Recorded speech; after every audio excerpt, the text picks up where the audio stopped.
Back to जियो पाकिस्तान। और जैसे break पे जाने से पहले हमने आपसे वादा किया था आपको एक इंतहाई इंस्पिरेशनल और बाहिम्मत लड़की से मिलवाएंगे। तो स्टूडियो में हमारे साथ मौजूद हैं फरा दीबा और she is only 23 year old और वो अपने खुद बलबूते पर बच्चों का एक स्कूल चला रही हैं। ये स्कूल कैसे बनाया, उन्होंने आइडिया कहाँ से आया, इसके बारे में उनसे बात करेंगे, लेकिन पहले उनके स्कूल के बारे में एक रिपोर्ट देखते हैं।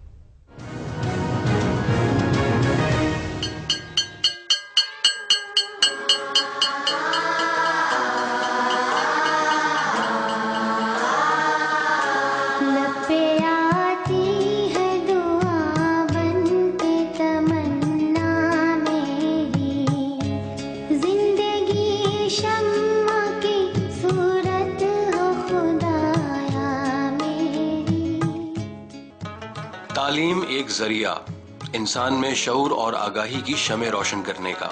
इस नजरिए को पेश नजर रखते हुए दुनिया में तमाम अक़वाम हर फर्द के लिए तालीम को एक बुनियादी हक मानती हैं। बिना किसी तबके की तफरीक के पाकिस्तान जैसे तरक्की पजीर मुल्क में तमाम बच्चे जिंदगी इसी तरह से नहीं जी रहे जैसे उन्हीं के कुछ और हम उम्र। इस सवाल का जवाब जाने बगैर कि जिंदगी की आसाइशों को सिर्फ हसरत के साथ देखना ही क्या उनकी किस्मत है, मगर आज इन्हीं में से कुछ बच्चे जो अपने सुनहरे मुस्तकबिल के ख्वाब बुन रहे थे अब उनकी ताबीर भी पा सकेंगे, क्योंकि फरा दीबा जैसी बाहिम्मत लड़की की अनथक मेहनत की वजह से, जिसने एक दिन ये सोच कर कि ये बच्चे भी पाकिस्तान का मुस्तकबिल हैं, एक स्कूल बनाया जहां वो अपने असातिज़ा के साथ मिलकर इन बच्चों के मुस्तकबिल को ताबनाक बनाने के लिए हर मुमकिन कोशिश कर रही है कि कहीं दुनिया में अपनी पहचान बनाने से पहले अपनी लाचारगी और बेबसी से नाजुक हाथ कांटे और कूड़ा क्रिकेट चुनना शुरू कर दें। फरा ने बहुत पहले ही कौम के इन मेहमारों के हाथों में किताबें थमाकर अपने हिस्से की शमा रोशन कर दी है। इनकी शम्मा से हो मुझको मोहब्बत या रब। जी, अफरा तफरी और नफसा नफसी की इस उम्र में जहाँ पर इस कदर सख्त और तेज़ ज़िंदगी है, कुछ लोग जब रुक कर दूसरों का हाथ थाम लेते हैं तो यकीनन औरों के लिए बहुत अच्छी एग्जाम्पल सेट करते हैं। फरा दीबा हमारे साथ यहाँ मौजूद हैं। फरा, सबसे पहले तो मुझे बताएं, आप सिर्फ यू जस्ट 23 ईयर ओल्ड और इस उम्र में माशाल्लाह पूरा स्कूल सेटअप करना, आइडिया कहाँ से आया? क्योंकि इन लोगों की तरफ तो यूजली लोग देखना भी पसंद नहीं करते। मैं अपनी ग्रेजुएशन के बाद 2-3 माह का वक्त था, मैंने सोचा कि देखती हूँ कि लाहौर के पोश एरिया से निकल के लोग कैसे ज़िंदगी बसर करते हैं और उनके शब रोज़ कैसे होते हैं। मैंने मुख्तलिफ़ इलाके देखे, लेकिन जब मैं कोट लखपत के इलाके में गई तो मैंने इन बच्चों को देखा, इतने छोटे छोटे बच्चे और गलियों में घूम रहे हैं, किसी को उनकी कोई फ़िक्र नहीं है। और मैंने थोड़ी सी उन्हें मोहब्बत और तवज्जो दी तो उन्होंने मेरी बात भी सुनी, मुझे बहुत अच्छे तरीके से रिस्पांस भी दिया और मुझे लगा कि शायद किसी बहुत अच्छे इलाके में मैं जाके बच्चों से बात करती तो मुझे इतना अच्छा रिस्पांस ना मिलता है जितनी जल्दी उन्होंने पिक किया कि कैसे बात करते हैं, कैसे दूसरों को रिस्पांस देते हैं।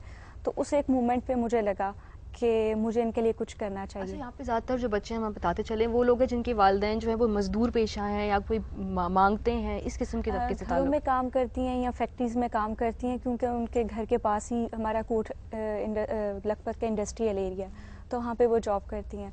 मैंने उनके घरों में जाके देखा कि एक एक कमरे का घर है जो किराए पे है और उसी के अंदर उनके मेहमान ठहरते हैं, उसी में माँ बाप रहते हैं, उसी में बच्चे रहते हैं। और सम टाइम ऐसे होता है कि किचन भी उसी को बन जाता है जब बारिश आती है।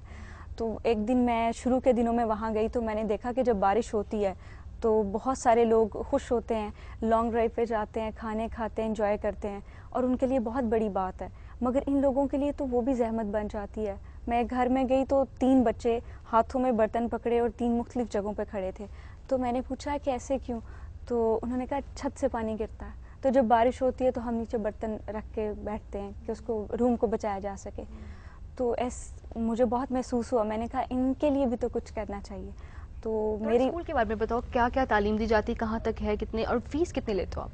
ये बिल्कुल फ्री ऑफ कॉस्ट है उनके लिए और मैं कहती हूँ कोई पैसा नहीं लेते। ये चैरिटी स्कूल ज़रूर है, दे भी नहीं सकते होंगे बेचारे। मैं ये कहती हूँ कि जो बंदा भूखा है उसे आप कहीं नमाज पढ़ लो, उसे को स्कूल चले जाओ, वो क्यों उनकी चीज़ों की तरफ देखेगा? उसका पेट भरेगा तो वो कुछ और सोचेगा ना। इसलिए लोगों को कुछ नसीहत करने से पहले उनको उस लेवल पे ले आएं जहाँ वो आपकी बात समझ सकें। तो इसलिए हम बिल्कुल फ्री ऑफ कॉस्ट करते हैं उनके लिए। और 3 मेरी बेस लाइन्स हैं जिन पे मैं काम करती हूँ। एक तो ये है कि उनको जो एकेडमिक यहाँ दिया जाए वो इतना इफ़ेक्टिव हो कि उन्हें मालूम हो कि हमने यहाँ से पढ़ा है तो पढ़ाई, इल्म होता क्या है। इल्म सिर्फ डिग्री उठा लेना, किताबों को रट्टा लगा लेना नहीं, इल्म के मायने क्या हैं वो बता दिए जाए। और दूसरा ये है कि उनको महज़ब इंसान बनाया जाए, क्योंकि मेरा ये मानना है कि इस मुल्क का मसला लिटरेसी है, मगर उससे भी बड़ा मसला तहज़ीब है। हम लोग महज़ब नहीं हैं। अगर हम लोग अपनी तालीम के साथ साथ महज़ब हो जाएं तो हम लोग तो बहुत आगे जा सकते हैं। तो इन लोगों को महज़ब बनाने की कोशिश कर रही हूँ, और ये भी कि महज़ब होना हर इंसान चाहता है, उसका हक भी है। वो ख़ास लोग नहीं है जो महज़ब होंगे, ये लोग भी बहुत महज़ब हैं। इनको सिखाने की ज़रूरत है, अवेयरनेस देने की ज़रूरत है। और मैं बहुत सेटिस्फाइड हूँ कि जब वो मेरे पास आए थे तो मैंने उन्हें जिस तरह से बताना शुरू किया, अब अगर आपने भी देखा ही होगा और कोई और जाके देखे तो इतना अच्छा लगता है कि वो इतने महज़ब बच्चे हैं और इतना अच्छा रिस्पांस करते हैं कि अगर कोई वहाँ उनसे मिलने के लिए तो हैरान हो जाते हैं कि ये वही बच्चे हैं जो यहाँ ऐसे घूमते फिरते थे। कितने बच्चे तकरीबन? हमारे पास 300 बच्चे हैं। 300 बच्चे हो गए। कितनी क्लासेस हैं, कौन से लेके कौन सी डिग्री तक? पहली क्लास से लेके मैट्रिकुलेशन तक है। अभी बच्चे 5th ग्रेड में गए हैं और इंशाल्लाह ताला मेरा विजन यह है कि कॉलेज और यूनिवर्सिटी हो, यहाँ के क्रीम स्टूडेंट्स को आगे लेके जाया जाए, फिर उनको सिस्टम में डाला जाए। क्योंकि अगर सिस्टम से आप सेटिस्फाइड नहीं हैं तो उस पर क्रिटिसाइज करना ठीक चीज़ नहीं। हमें एक छोटी सी ब्रेक लेनी है। ऐसी अज़्म इस्तकामत के जो मॉडल्स हैं वो हमें चाहिए मेरे ख्याल में पाकिस्तान की तकदीर बदलने के लिए। जैसा फराह ने काम किया, जितनी भी इसकी तारीफ की जाए उतनी कम है। फराह हमारे साथ होंगी इस ब्रेक के बाद भी। आप हमारे साथ शरीक होना चाहें तो शरीक हो सकते हैं 3637 3191 पे कॉल करके। हम आपके मुंतज़िर होंगे यहाँ पे इंशाल्लाह ताला। ब्रेक के बाद मिलते हैं, जल्दी ब्रेक के लिए।